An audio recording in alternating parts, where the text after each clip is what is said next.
Hello student. तो इस series को हम आज आगे बढ़ाते हुए इसका नेक्स्ट पार्ट लेके आ रहे हैं, जिसमें हम क्या करेंगे, प्रीवियस ईयर के आए हुए क्वेश्चंस को सॉल्व करेंगे। तो चलिए स्टार्ट करते हैं। पहला क्वेश्चन, तो पहला क्वेश्चन है हमारे पास,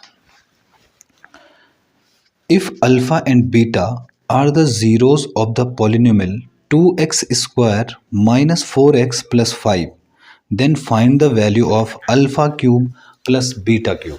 देखिए क्वेश्चन क्या है कि इन्होंने एक इक्वेशन गिवन है हमारे सामने, 2x स्क्वायर माइनस 4x और प्लस 5 हमें निकालनी है alpha cube plus beta cube की वैल्यू। ठीक है, तो चलिए हम क्या करेंगे, यहाँ पे देखिए एक क्वाड्रेटिक इक्वेशन है, तो क्वाड्रेटिक इक्वेशन है तो इसके दो रूट होंगे।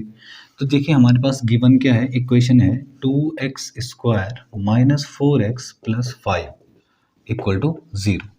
हम इसका कंपेयर करेंगे किसके साथ, ax square plus bx plus c equal to 0।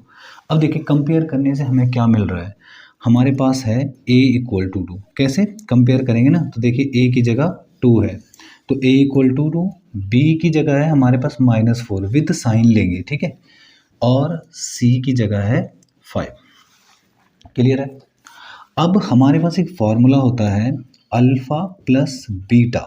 Alpha plus beta की वैल्यू क्या होती है, माइनस बी अपॉन में ए। इसका मतलब b कितना है -4, तो माइनस और -4 अपॉन में a की जगह कितना है 2, तो इक्वल टू 4 अपॉन में 2, मतलब कितना आ गया है 2। क्लियर है। अब अल्फ़ा इंटू बीटा ये क्या होता है c अपॉन में a। अच्छा c की जगह कितना है 5, तो 5 अपॉन में a की जगह है 2, तो 5 अपॉन में 2। अब देखिए मुझे जो वैल्यू निकालनी है वो वैल्यू किसकी निकालनी है, मुझे निकालनी है alpha cube plus beta cube. तो देखिए alpha cube plus beta cube, तो अब मुझे पता है कि अल्फ़ा प्लस बीटा बराबर कितना होता है, अल्फ़ा प्लस बीटा बराबर 2। अब मैं क्या करता हूँ, क्यूब ऑन बोथ साइड, मुझे दोनों तरफ क्यूब कर देना है। ठीक है, दोनों तरफ अगर मैं क्यूब करूँगा तो अल्फ़ा प्लस बीटा का क्यूब, और इक्वल टू यहाँ भी करूँगा तो 2 का क्यूब। सही है। अब देखो a प्लस बी का होल क्यूब क्या होता है, हमारे पास होता है a cube plus B cube, a cube plus B cube plus 3a square b और plus 3ab square equal to में यहाँ कितना आएगा 8। क्यों, 2 का क्यूब कितना होगा 8 हो जाएगा। तो देखिए alpha cube plus beta cube plus यहाँ से मैं क्या कॉमन ले सकता हूँ, देखो यहाँ से 3 कॉमन है और क्या कॉमन है, अल्फ़ा कॉमन है और बीटा कॉमन है, तो अंदर बच जाएगा, देखो क्या भाई, यहाँ से अल्फ़ा और यहाँ से बच जाएगा बीटा और इक्वल टू में 8। क्लियर है। अब हम क्या करेंगे, alpha cube plus beta cube plus 3 into alpha into beta की वैल्यू तो पता है मुझे 5/2 है, तो 5 अपॉन में 2, और अल्फ़ा प्लस बीटा की वैल्यू भी मुझे पता है कितनी है 2, इक्वल टू में 8। तो हमारे पास आएगा alpha cube plus beta cube, और इसको मैं इससे काट दूंगा तो 5 3 जा 15 बराबर 8। तो ये आ गया alpha cube plus beta cube बराबर 8 - 15। तो कितना आ रहा है फिर यहाँ पे, alpha cube plus beta cube equal to 8 में से 15 गया तो -7। ये हमारा आंसर हो जाएगा। ये क्वेश्चंस बहुत इंपॉर्टेंट क्वेश्चंस हैं आपके एग्ज़ाम के लिए, तो इन्हें बहुत ध्यानपूर्वक करिए और प्रैक्टिस कीजिए। ओके, चलिए नेक्स्ट क्वेश्चन पे आते हैं। तो नेक्स्ट क्वेश्चन है हमारे पास, if alpha and beta are the zeros of the quadratic equation. देखिए एक क्वाड्रेटिक इक्वेशन गिवन है 3x square minus 5x minus 4 equal to 0। तो मुझे जो फाइंड करनी है, वैल्यू फाइंड करनी है मुझे 1 अपॉन में अल्फ़ा प्लस 1 अपॉन में बीटा की। ठीक है, तो हमारे पास इक्वेशन गिवन है 3x² minus 5x minus 4 equal to 0। Clear है। उसके बाद हम क्या करेंगे, कंपेयर करेंगे इसका ax² plus bx plus c equal to 0। तो हमारे पास a की जगह क्या आ रहा है 3, b की जगह क्या आ रहा है -5 और c की जगह क्या आ रहा है -4। तो जैसा कि हमें फॉर्मूला पता है कि अल्फ़ा प्लस बीटा जो है वो -b/a होता है और अल्फ़ा इंटू बीटा जो है वो c/a होता है। तो चलिए -b मतलब माइनस और -5/a की जगह 3, तो मतलब 5/3। ओके, और c की जगह क्या रखेंगे बताइए, c की जगह -4, तो -4/a का मतलब 3, तो ये आएगा -4/3। क्लियर है। अब हमें निकालनी है किसकी वैल्यू, हमें वैल्यू निकालनी है 1 में अल्फ़ा प्लस 1 में बीटा की। तो इसका इंटू यहाँ करेंगे, इसका यहाँ और दोनों का नीचे। तो बीटा का 1 के साथ करेंगे तो बीटा, अल्फ़ा का यहाँ करेंगे तो अल्फ़ा और इन दोनों का नीचे करेंगे तो अल्फ़ा बीटा। तो बीटा प्लस अल्फ़ा की वैल्यू कितनी पता है हमें, देखो बीटा प्लस अल्फ़ा है ना यहाँ पे लिखा हुआ, तो इसकी वैल्यू 5/3। तो 5/3 और अपॉन अल्फ़ा इंटू बीटा -4/3। तो देखिए 5/3 इंटू, जब इंटू करते हैं तो नीचे वाली फ्रैक्शन पलट जाती है, तो 3/4 ये कट गया, इससे हमारा आंसर आ गया -5/4। ये हमारा आंसर हो जाएगा। ओके, चलिए नेक्स्ट क्वेश्चन को करते हैं। तो नेक्स्ट क्वेश्चन है हमारे पास, ये हमें दो इक्वेशन दी हुई है, हमें ये सॉल्व करना है। तो इस क्वेश्चन को हम दोनों तरीक़े से सॉल्व करेंगे, एलिमिनेशन मेथड से भी और सब्स्टिट्यूशन मेथड से भी। इससे आपको अगर दोनों ही मेथड में अगर कोई दिक्कत हो रही है तो आप समझ जाएंगे आज। ओके, तो देखिए पहला क्वेश्चन जो है वो मैं एलिमिनेशन सॉल्व कर रहा हूँ, तो एलिमिनेशन मेथड, ठीक है, हम एलिमिनेशन मेथड यूज़ कर रहे हैं पहले। उसके लिए हम क्या करेंगे, देखिए पहली इक्वेशन जो है वो है 3x प्लस 4y बराबर 10 और दूसरी इक्वेशन जो है वो है 2x minus 2y equal to 2। तो हम क्या करेंगे इसमें एलिमिनेशन मेथड में, देखिए यहाँ पे दो वेरिएबल हैं, एक x और एक y है ना, तो हम दोनों में से किसी एक वेरिएबल को एलिमिनेट करेंगे, मतलब ख़त्म कर देंगे, और हम एक ही वेरिएबल को रखेंगे। तो ख़त्म कैसे करेंगे, देखिए या तो 3 को और 2 को बराबर कर दीजिए, और या तो 4 और 2 को बराबर कर दीजिए। बराबर करने का मतलब क्या हो, सोचो ज़रा कि अगर मैं इसमें 2 का इंटू कर दूँ और इसमें 3 का कर दूँ, 2 का करूँगा तो 2 3 जा 6 और 3 का करूँगा तो 3 2 जा 6, दोनों बराबर हो गए ना।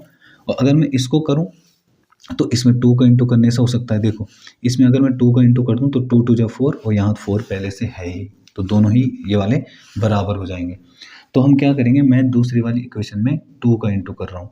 2 का इंटू करने से देखो पहले वाली इक्वेशन तो ये सिंपल यही बनी रहेगी, 3x प्लस 4y बराबर 10, और दूसरी वाली इक्वेशन के साथ ये 2 का इंटू जो है ना ये सबके साथ होगा, सबके साथ, तो 2 2 जा 4x, फिर 2 का इधर करेंगे तो माइनस का 4y और बराबर में 2 2 जा 4। अब देखिए ये प्लस का है ये माइनस का है तो कैंसिल हो जाएगा, और 3x और 4x हो जाएगा 7x, इक्वल टू में दोनों जुड़ जाएंगे तो 14। अब जो चीज़ यहाँ इंटू है वहाँ जाके डिवाइड जाएगा, तो 14/7। तो x की वैल्यू कितनी आ रही है काट के 2, सही है। अब हम क्या करेंगे, put the value of x, put the value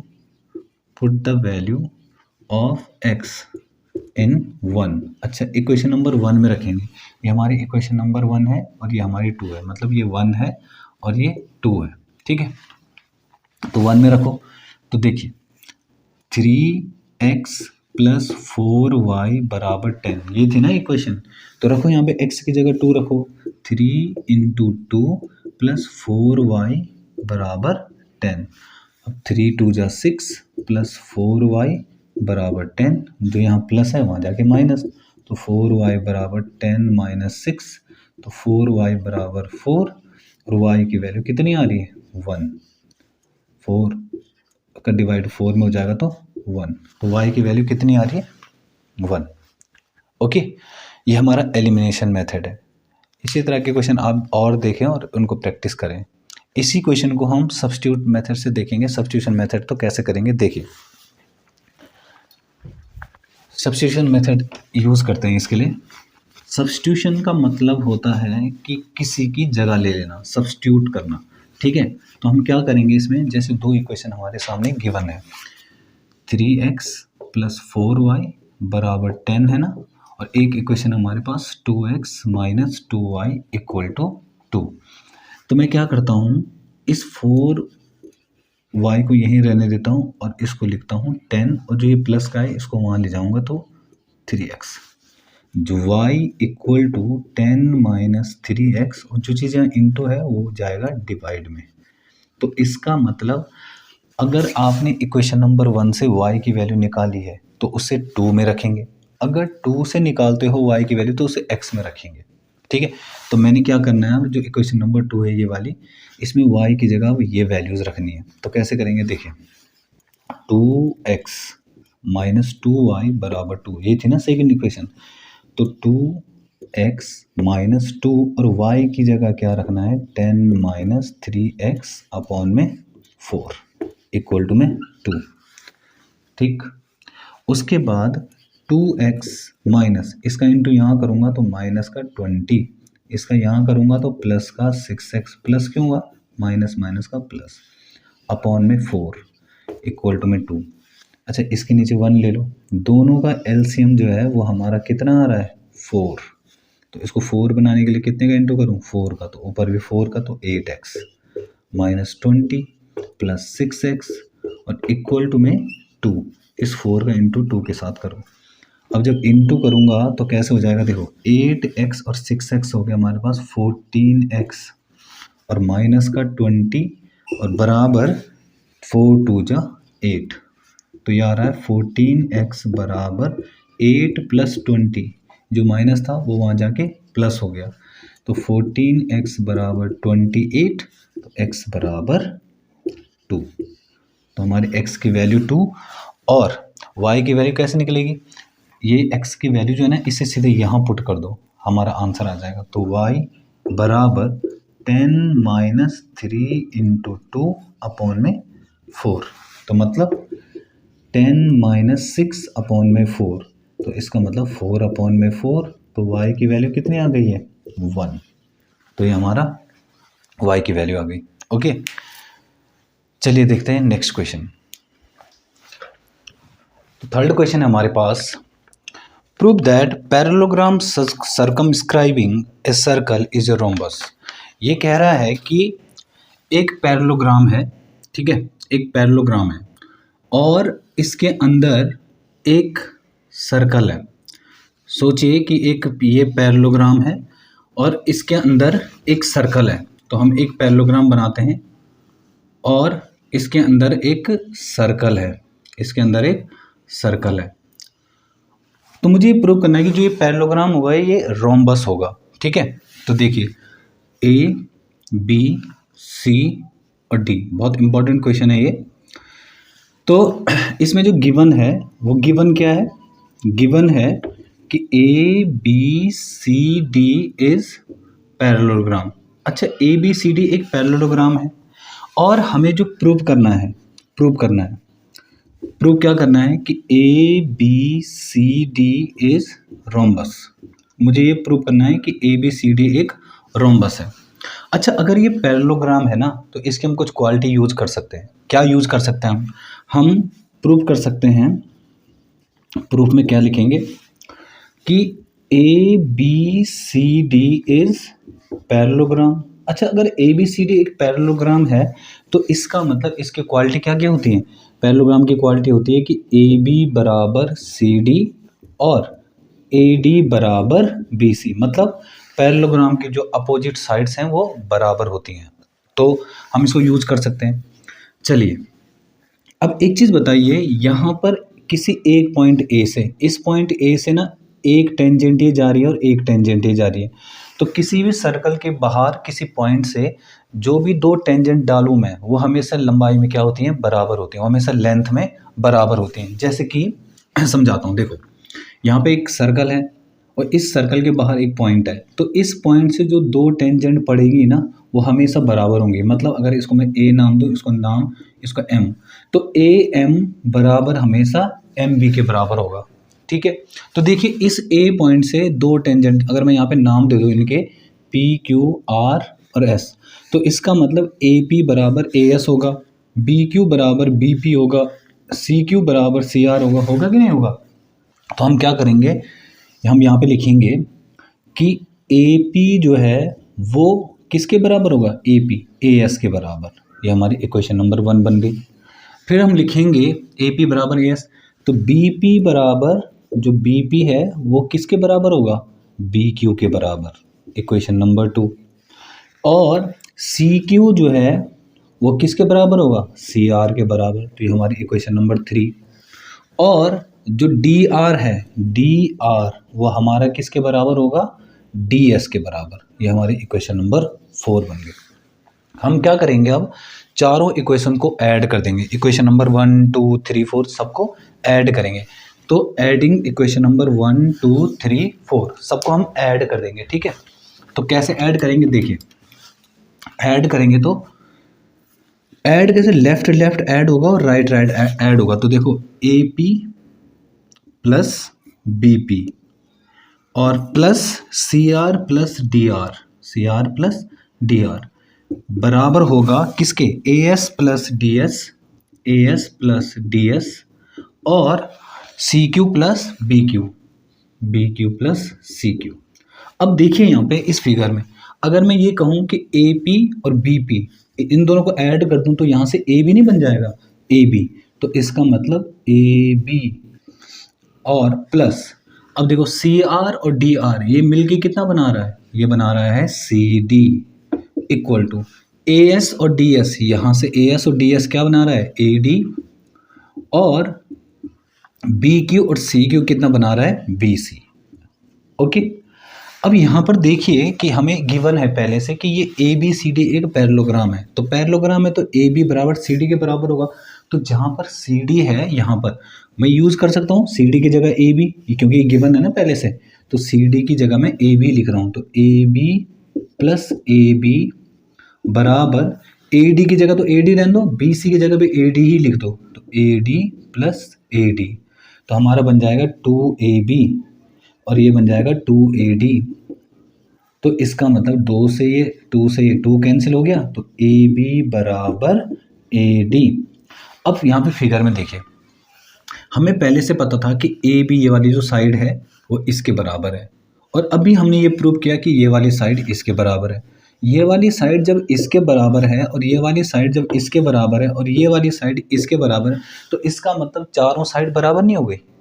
clear है ना, देखो ये वाली जो साइड है ना ये इसके बराबर है, ये गिवन है, और ये वाली साइड जो है वो इसके बराबर है, ये भी गिवन है, और ये वाली साइड इसके बराबर है, ये भी हमने प्रूव किया है। तो इसका मतलब चारों साइड क्या हो गई, बराबर। तो हम यहाँ पे लिखेंगे सो ए बी बराबर बी सी बराबर सी डी बराबर डी ए, ये सब बराबर हो जाएंगे। So A B C D is rhombus, तो इसलिए हमारा क्या हो जाएगा, ए बी सी डी एक रोम्बस हो जाएगा।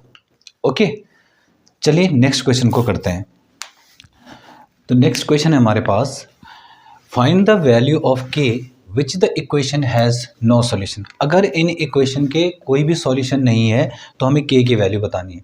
जैसे कि आपको पता होगा कि हमें सॉल्यूशन कब मिलते हैं हमें सॉल्यूशन, जब हमने ग्राफिकली मेथड सीखा था कि जब दो लाइनें आपस में इंटरसेक्ट करती हैं तो ही हमें सॉल्यूशन मिलते हैं। जैसे कि माना एक लाइन, सोचिए कि एक लाइन ऐसे जा रही है और एक लाइन जो है इसको इंटरसेक्ट कर रही है, तो जितनी जगह दो लाइनें आपस में एक दूसरे को इंटरसेक्ट करती हैं या छूती हैं उतने हमें सॉल्यूशन मिलते हैं। जैसे कि यहाँ पे देखिए ये वाली लाइन और ये वाली लाइन ना एक जगह छू रही है, तो केवल इसके हमें यूनिक सॉल्यूशन मिलेंगे। यूनिक का मतलब होता है केवल एक ही सॉल्यूशन मिलेंगे, एक्स और वाई की केवल एक एक वैल्यू मिलेगी। अच्छा, अगर एक लाइन ऐसे जा रही है और दूसरी लाइन इसको छू ही नहीं रही है, सिर्फ पैरेलल जा रही है, क्योंकि पैरेलल लाइन ही तो होती है जो एक दूसरे को कभी नहीं छूती, जो कभी नहीं मिलती। तो इसका मतलब हमें यहाँ पे कोई सॉल्यूशन ही नहीं मिलेगा, नो सॉल्यूशन, हमें कोई सॉल्यूशन ही नहीं मिलेगा, इसका मतलब नो सॉल्यूशन। और अगर सोचिए कि एक लाइन ऐसे जा रही है और इसी के ऊपर ओवरलैप करके एक दूसरी लाइन भी जा रही है, तो यहाँ पर लाइन का कोई एंड पॉइंट तो होता है नहीं। तो लाइन का जब एंड पॉइंट ही नहीं है तो इसका मतलब न जाने वो दोनों लाइनें एक दूसरे को कितनी जगह पे इंटरसेक्ट कर रही है या कितनी जगह पे छू रही है।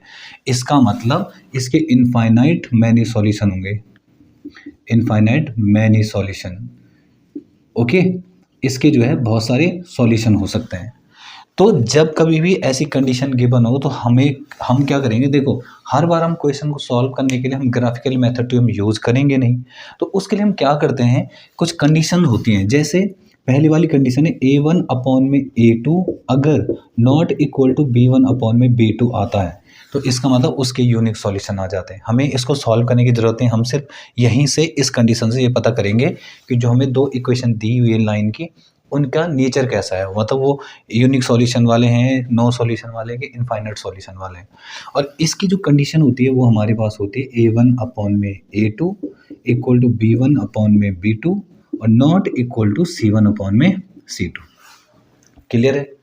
और इसकी जो कंडीशन होती है वो होती है A1 अपॉन में A2 equal to B1 upon में B2 और इक्वल टू C1 अपॉन में C2। सही है। अब देखिए इसने यहाँ पे क्या कहा है कि which has the no solution. अच्छा, नो सॉल्यूशन है तो इसका मतलब ये वाली कंडीशन लगानी पड़ेगी हमें। तो लगाइए, A1 और A2 है क्या, देखिए यहाँ पर जो ये है ना, ये K, ये हमारा A1 है, ये हमारा A2 है, ये हमारा B1 है, ये हमारा B2 है, ये हमारा C1 है, ये हमारा C2 है। क्लियर। तो देखिए A1 कौन है, K अपॉन में 6 equal to B1 minus 5 upon में 2 और not equal to C1 upon में C2 मतलब 2 अपॉन में 7। तो देखिए इसको सॉल्व करेंगे अगर, तो इसका इंटू यहाँ कर दीजिए, मतलब इन दोनों को ले लो पहले, K अपॉन में 6 इक्वल टू माइनस 5 अपॉन में 2, इसका इंटू यहाँ करूँगा तो यह आ जाएगा कितना, यहाँ पे आगे सॉल्व करते हैं, 2K बराबर इसका माइनस का 30 और K इक्वल टू जो चीज़ें इंटू है वहाँ जाके डिवाइड जाएगी तो माइनस 15, ये हमारा आंसर हो जाएगा। ओके, आई होप कि समझ में आ रहा है आप लोगों को। तो चलिए नेक्स्ट क्वेश्चन करते हैं। तो नेक्स्ट क्वेश्चन हमारे पास, सॉल्व द इक्वेशन। मुझे इस इक्वेशन को सॉल्व करना है। सॉल्व करने का मतलब मुझे x की वैल्यू निकालनी है। तो देखिए अब यहाँ पे देखिए, यहाँ पे जो पावर है ना वो फ्रैक्शन में है, तो इसको मुझे थोड़ा चेंज करना पड़ेगा। अब देखिए अगर मैं इसको पहले वाले को, इसमें थोड़ा ध्यान दीजिए, इसको क्या मैं ऐसा लिख सकता हूँ, x की पावर 1/3 और उसकी भी पावर 2 और प्लस इसको तो वैसे ही रहने दीजिए -2 इक्वल टू 0। कैसे करेंगे, देखिए आपने क्लास 8th में पावर एंड एक्सपोनेंट तो पढ़ा होगा, उसमें हमने क्या देखा था कि अगर पावर के ऊपर पावर हो तो इसका मतलब उसका मल्टीप्लाई होता है। मतलब कैसे, x के पावर अगर 2 है और उसके ऊपर अगर 4 लिखा है तो इसको मैं x के पावर 8 बोल सकता हूँ। सही है। तो यहाँ पे देखो अगर मैं इसका इंटू करूँगा तो यही तो आएगा, बस इसका थोड़ा अलग रूप में लिखा गया है, बाकी मैंने कोई चेंजेस नहीं किए उसमें। ठीक है, अब मैं क्या करूँगा, मैं मान लूँगा कि x की पावर 1/3 को ना मैं y मान लेता हूँ। तो जहाँ जहाँ पे x की पावर 1/3 है वहाँ पे y लिख लेते हैं हम। तो देखिए यहाँ पे रखूँगा तो y पूरा इतना इतना इतना y हो गया और उसके ऊपर स्क्वायर है और plus y -2 equal to 0। Clear है। अब हमें क्या करना है, दो के कुछ ऐसे फैक्टर करने के बीच में एक आए, इस पर्टिकुलर मिडिल टर्म से कर रहे हैं हम इसको। तो y स्क्वायर प्लस इसको लिख सकता हूँ मैं 2y में से एक y गया तब भी एक y ही बचेगा। तो इन दोनों में और इन दोनों में, तो इन दोनों में हमारे पास कॉमन है y, तो अंदर बचेगा y + 2 और इन दोनों में से -1 कॉमन है तो y + 2। अब देखो दोनों में से फिर कॉमन ले लेंगे तो y + 2 और दूसरा y - 1। एक बार इसे 0 रखेंगे एक बार इसे 0, तो y + 2 को अगर 0 रखेंगे और y - 1 को भी 0 रखेंगे तो y इक्वल टू -2 और यहाँ से कितना आ रहा है y इक्वल टू 1। सही है यहाँ तक।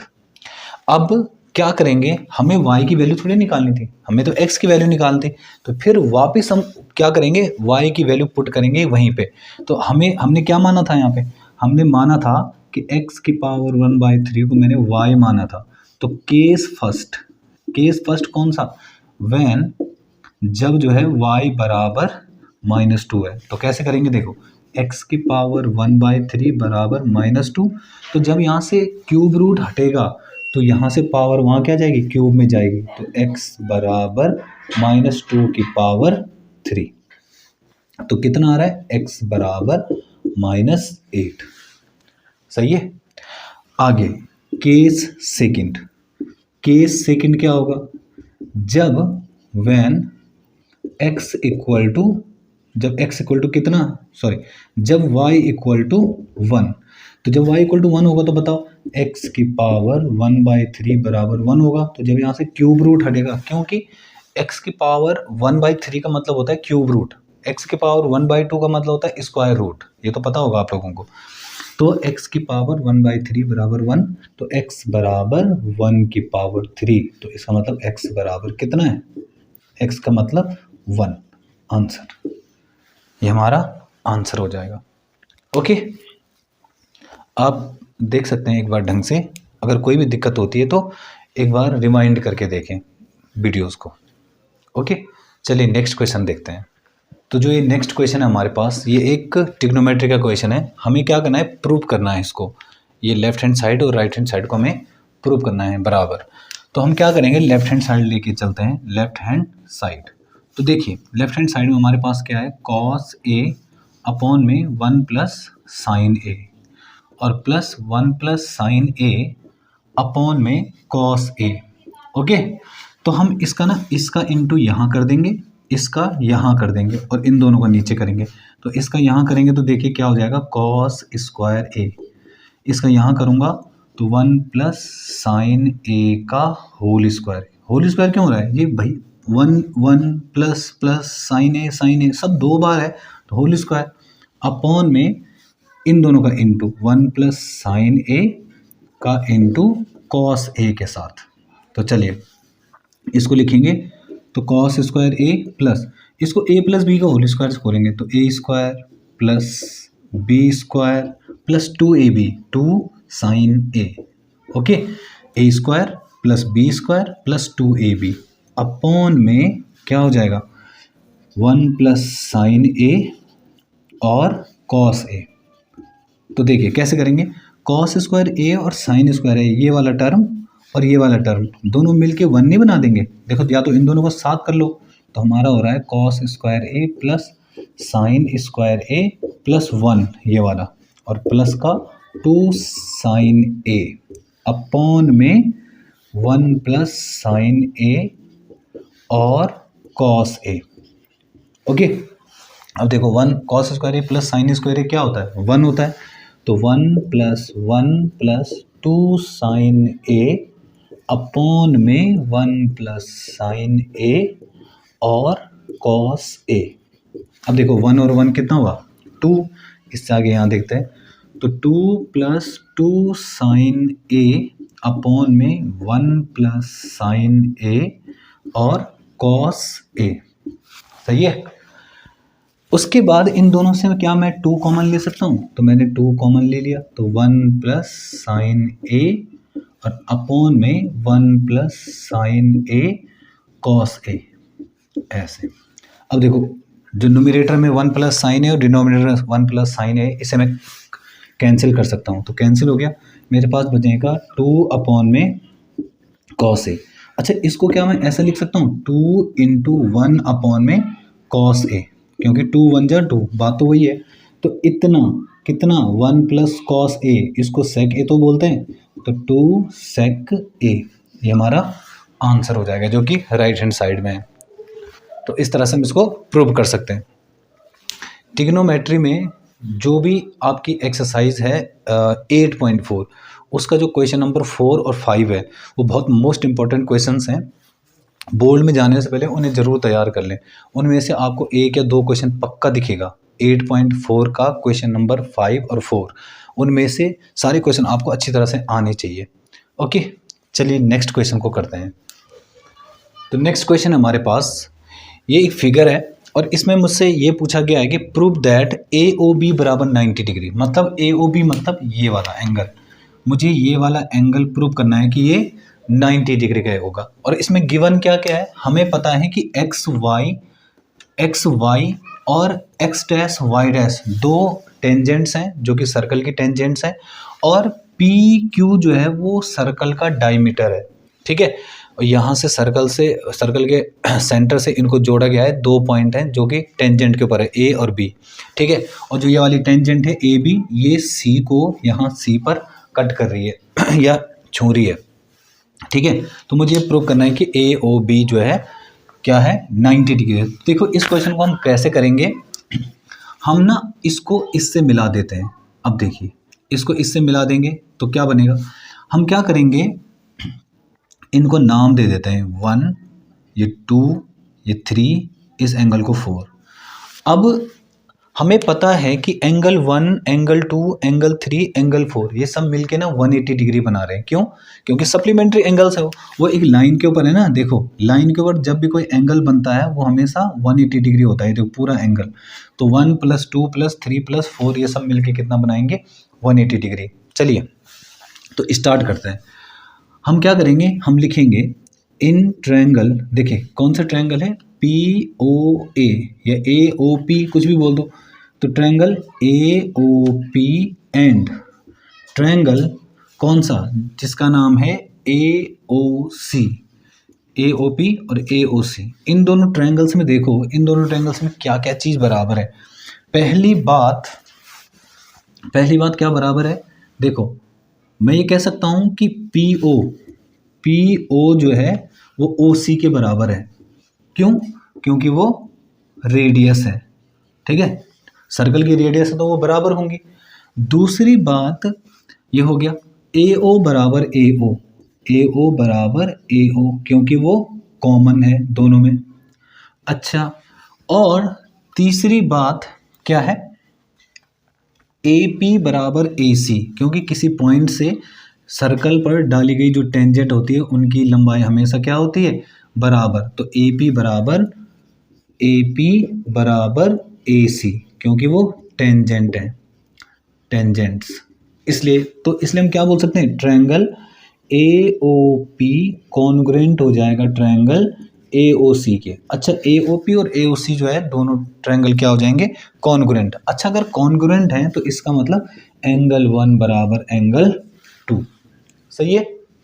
और उसी तरह से हम सिमिलरली कह सकते हैं, सिमिलरली। ठीक है, सिमिलरली हम क्या बोल सकते हैं कि जो ट्रायंगल है, ट्रायंगल देखो बी ओ क्यू एंड दूसरा ट्रायंगल कौन है, बी ओ क्यू और सी ओ बी या बी ओ सी, और triangle B O C are congruent, क्यों है वो कॉन्ग्रुएंट? देखो इसमें भी हम क्या क्या बोल सकते हैं, ओ क्यू बराबर ओ सी पहली चीज, ओ बी बराबर ओ बी दूसरी चीज, और तीसरा बी क्यू बराबर बी सी, क्योंकि वो टेंजेंट है। तो इसमें भी बाई एस एस एस से दोनों ट्रायंगल कॉन्ग्रुएंट हो जाएंगे। तो इसलिए मैं कह सकता हूँ कि एंगल 3 जो है एंगल 4 के बराबर है। सही है, दोनों एंगल बराबर हो गए। नाउ वी नो दैट, हमें ये पता है, वी नो दैट कि एंगल 1 + एंगल 2 + एंगल 3 + एंगल 4 ये सब मिलके ना 180 डिग्री बनाते हैं। क्यों? मैंने बताया था लीनियर पेयर।